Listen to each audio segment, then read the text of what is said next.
So this morning, I'm going to kick off a brand new series, and we've simply entitled it, But First, Jesus. We're going to be talking about, over the next 6 weeks, daily rhythms. And I'm going to set a foundation today for what we're going to be exploring over the next 6 weeks, what this is going to look like, and also give you a why. Why are we talking about this? Because some of the things that I'm going to bring up today might quickly trigger some of you, or you could take it in a direction of, well, this is just like a legalistic checklist of things to do.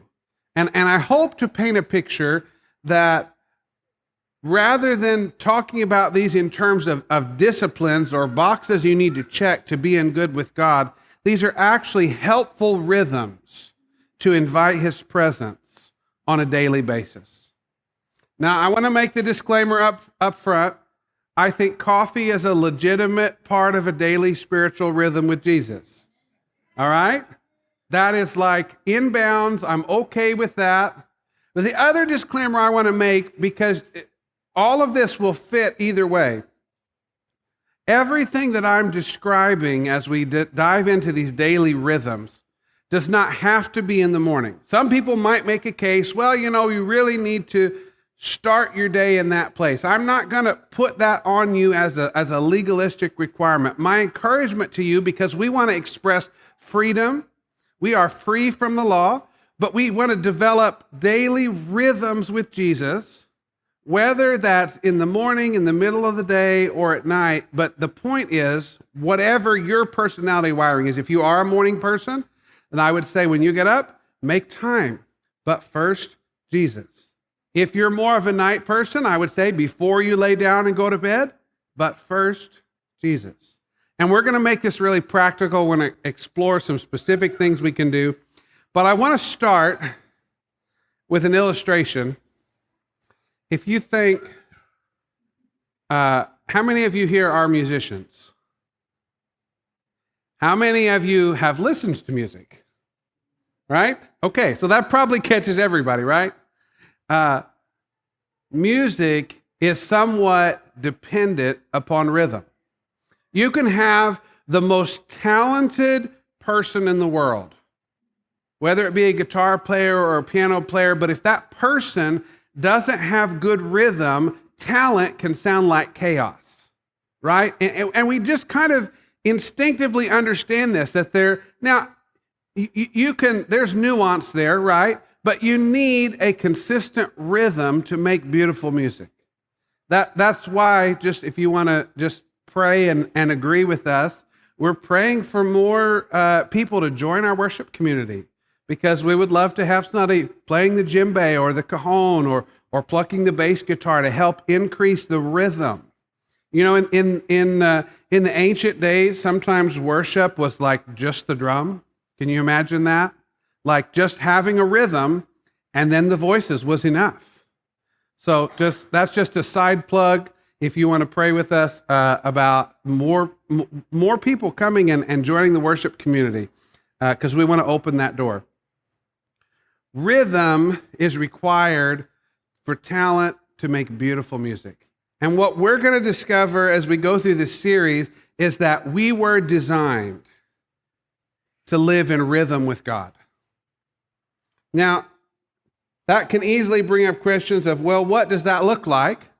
So if you don't have a clear picture of that, just stay with me. We'll get there. But I just want to start with this thesis statement. We were designed to live in rhythm with God.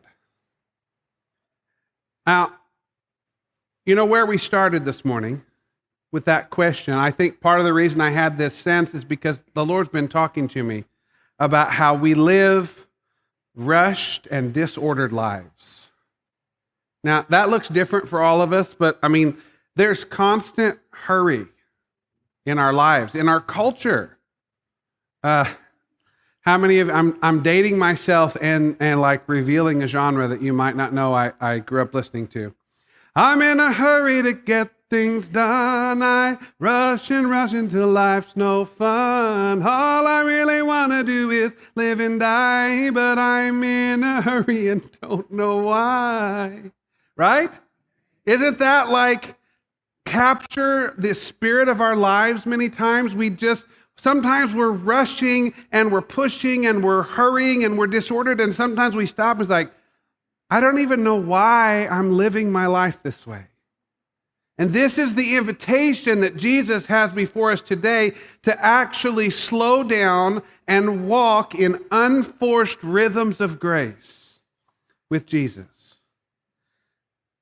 Psalms chapter 1, the verses 1 through 3 says, "Oh, the joys of those who do not follow the advice of the wicked, or stand around with sinners, or join in with the mockers. But they delight in the law of the Lord, meditating on it day and night." And I love verse 3 because this tells you the result of living that lifestyle. "They are like trees planted along the riverbank, bearing fruit in each season. Their leaves never wither, and they prosper in all they do." Now, if we can picture that, I think all of us would say, I would love for my life to look like that picture. I would love to not weary and wither and tire. I would love to bear fruit in every season. I would love to prosper in all the things that I do. But what is that the result of? It's the result of cultivating a life of intimacy and allowing Jesus to slow us down. And what this is going to look like for us is creating intentional space. Tammy, I'm going out of order here, but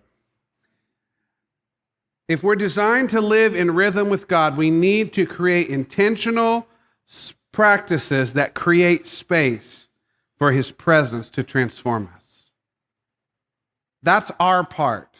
See, Jesus is ready and willing. He wants to walk with you. He wants to change things. He wants to help your life slow down and be more ordered. He wants to provide a nice, steady rhythm to your life that brings freedom. And our part of entering into that partnership is to engage in intentional practices that create space for His presence to transform us. I'm just going to slow down. Sometimes it's hard to practice what you preach.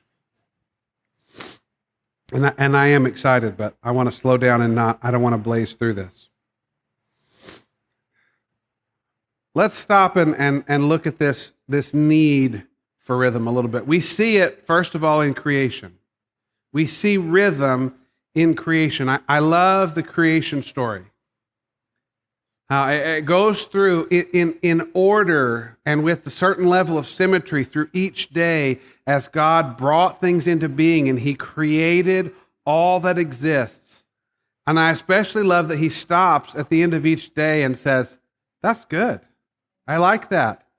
How many of you, now I know we're not all artistic, but if you're a person that creates things, that's not always the case. Sometimes you create something and you're like, well, that one didn't really turn out. But do you understand the feeling of joy and peace and accomplishment when you create something and you can step back and say, wow, that's actually good. That's how God feels about you and the things that He created. And then He established in His rhythms of creation that on the seventh day He stopped and He rested. From the very beginning of creation, God was establishing a pattern and a rhythm for rest. We see these same rhythms repeated in our very humanity. Nobody here doesn't need the rhythm of sleep. Now, we struggle with it sometimes. We don't always do it well. We don't always do it when we need to, or maybe we do it more than we need to at times, but our very humanity has rhythms built into it. We need to eat on a regular interval to fuel our bodies. And the same, sometimes we skip meals when we shouldn't, and sometimes we have a little bit extra at dessert, and maybe that's not helpful. But the rhythm of needing to fuel your body is there. It's just inherent in creation.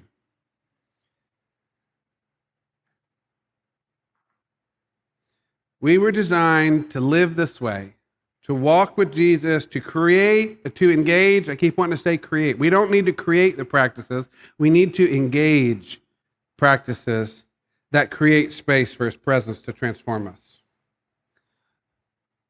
This is like basic human nature.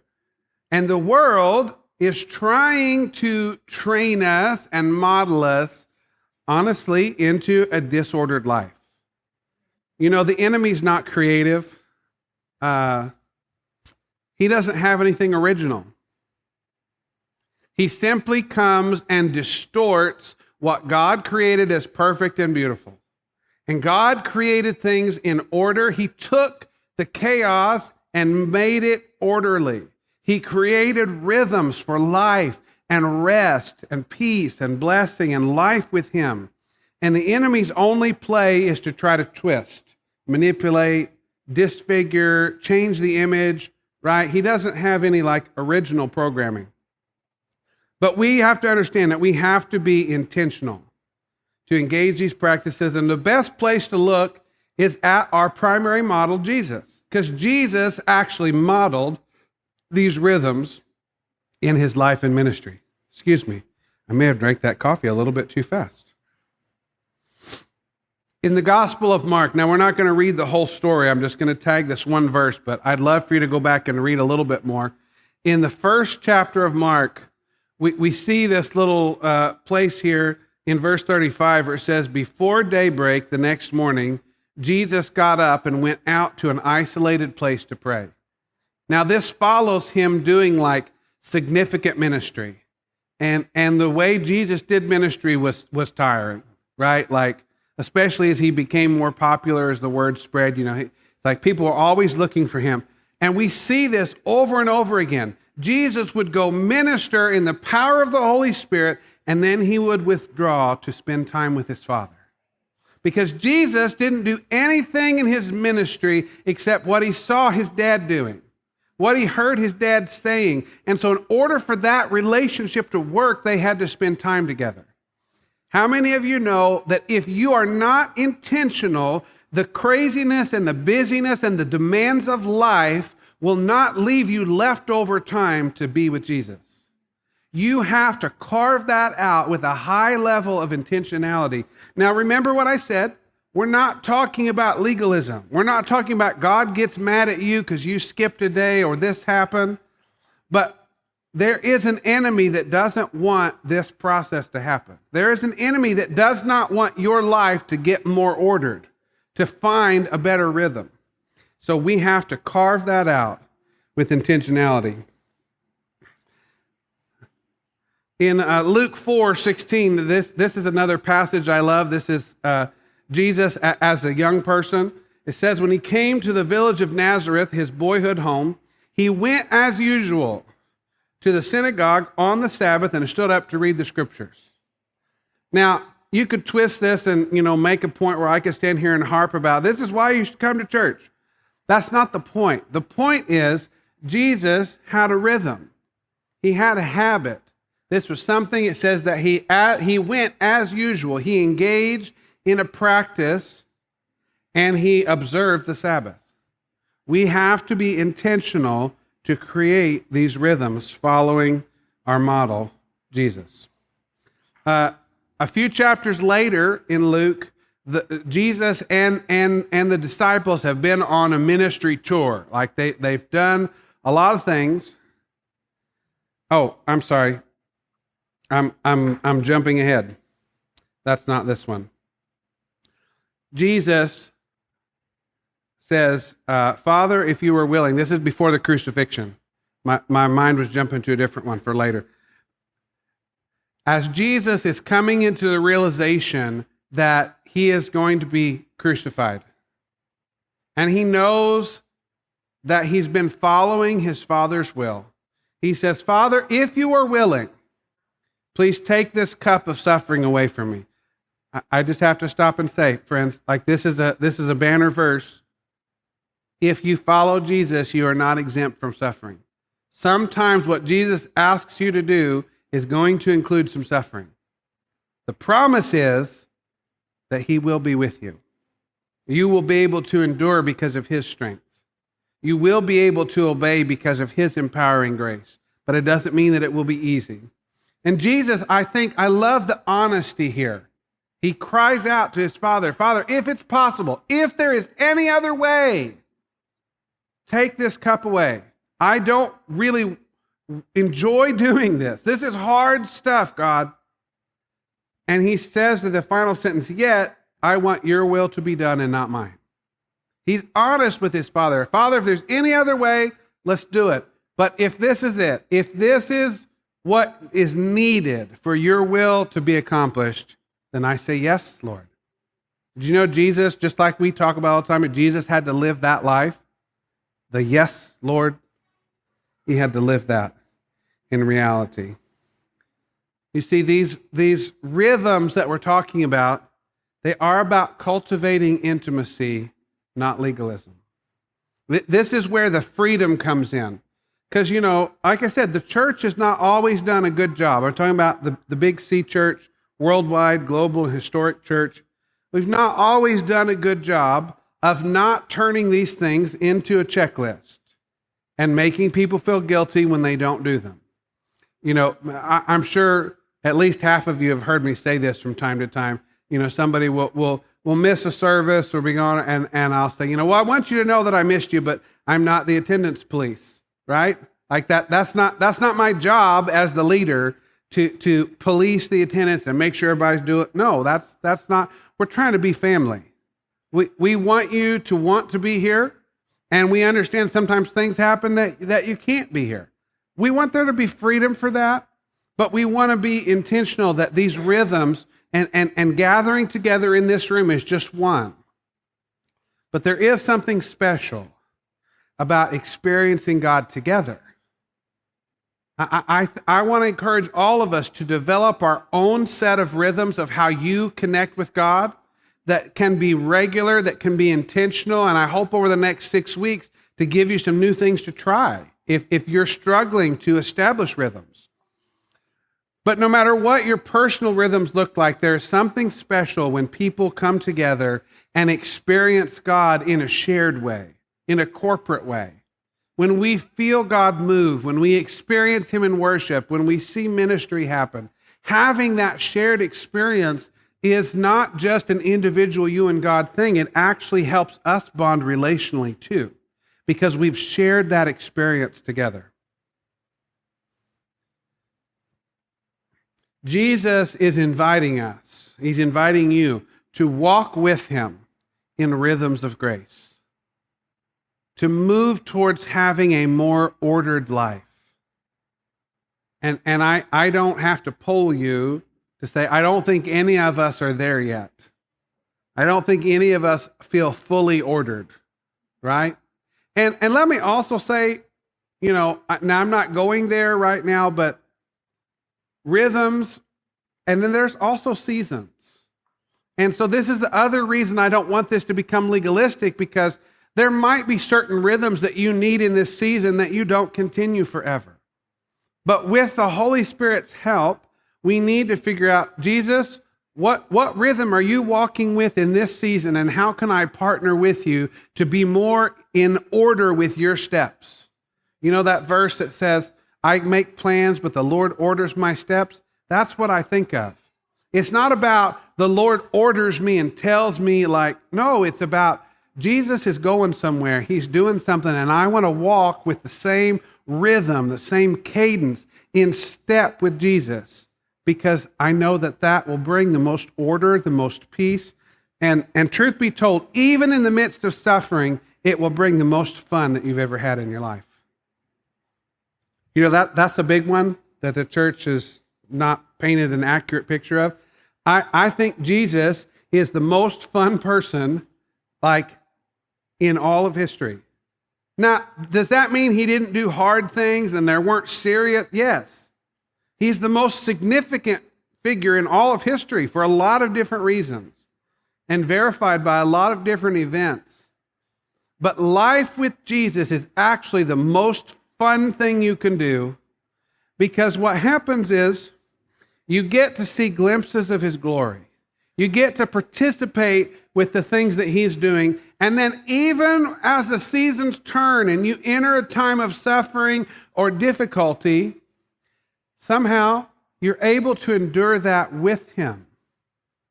And you can realize he's more real. And I don't know about you. Chew. Oh, my music teacher would get on to me for saying chew. Sorry, side note. I don't know about you, but as I start to get just a little bit older, there starts to be a little bit more freedom and peace when the next hard thing comes up. Because the more times you, in these rhythms with Jesus, I'm not saying it's not hard, but somehow I begin to come to a place where when something drops in my life, I can honestly say, God, you know, I didn't vote for this. I'm not in favor of this particular circumstance or this outcome. I'm not sure I understand what you're doing, but God, I have seen you work so many times. There's actually, in the midst of all of the fear and uncertainty, just a little spark of excitement. And you might think, boy, you're crazy. And I might be, to be fair. There's a little bit of excitement because I've began to touch on this prayer. God, I am completely lost and I have no idea what you're about to do, but I'm actually excited to see the unique way that you are going to move in this moment. I am looking at a mountain that I don't have a big enough shovel for, and yet somehow I think you're probably going to do it again.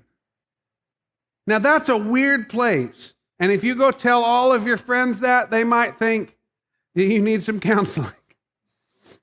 And in my case, they might not always be wrong, but there can become a level, this is touching on like a deep-rooted practice of joy. That even, I used to hear the preacher I grew up under talk about this all the time. You know, we know that we're supposed to have joy in all circumstances. He says that doesn't mean you have to be happy, but it means that the thing that's coming against you is not greater than the joy that lives in you.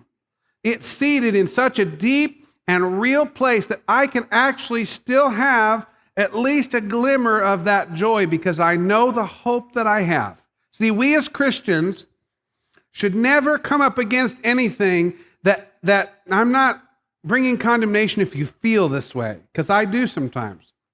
But we never come up against anything where there's actually like total and utter despair and lack of hope.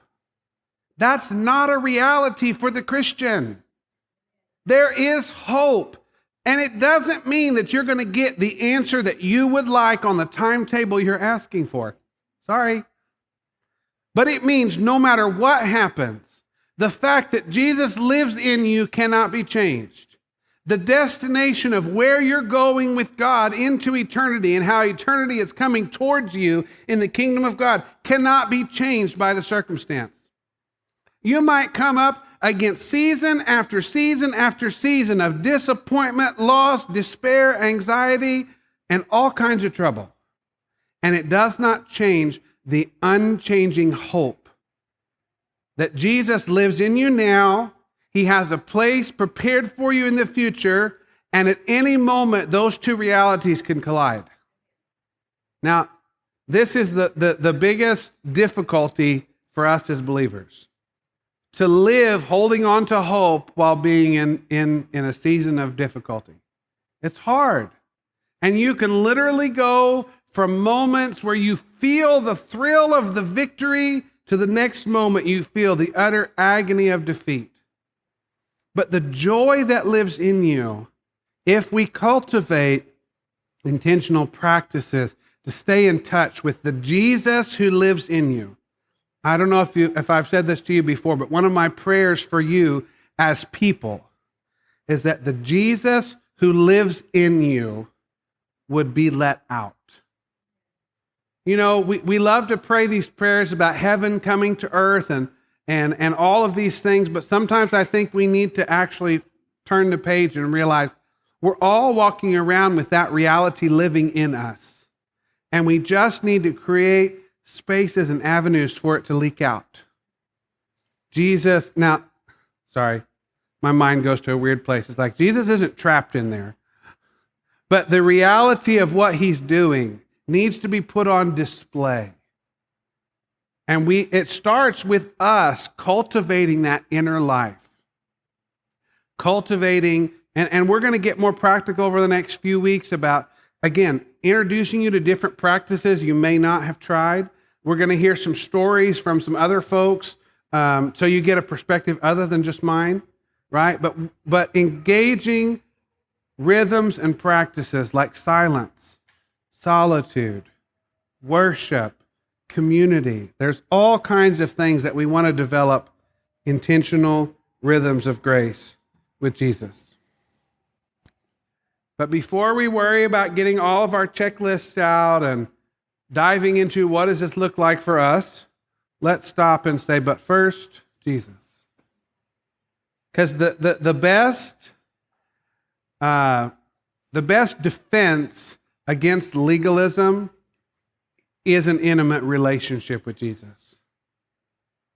Because the more I fall in love with Jesus, the less I'm concerned about the rules. Because I know I can just trust him. And whatever he says and whatever he's doing is not going to lead me astray. So would you stand this morning? We're just going to invite the Lord's presence. And I'd like to start, if you would just join me in spirit. And let's just pray and ask the Lord to lead us, firstly, corporately, as a body, as a community of people, to better engage with rhythms of grace as a body, as a community. We want to do that together, right? And that actually helps us all do it in the silent and solitude places as well. So Holy Spirit, we welcome you. Jesus, I thank you for this community of believers. I thank you for these people. I thank you for the way that you've gathered us and drawn us and called us into this space and into these relationships. And Jesus, we're praying, we're asking, because we know that we are fallible, that you would help us engage practices that keep you first. Would you help us develop rhythms and seasons of grace where we experience and encounter you together?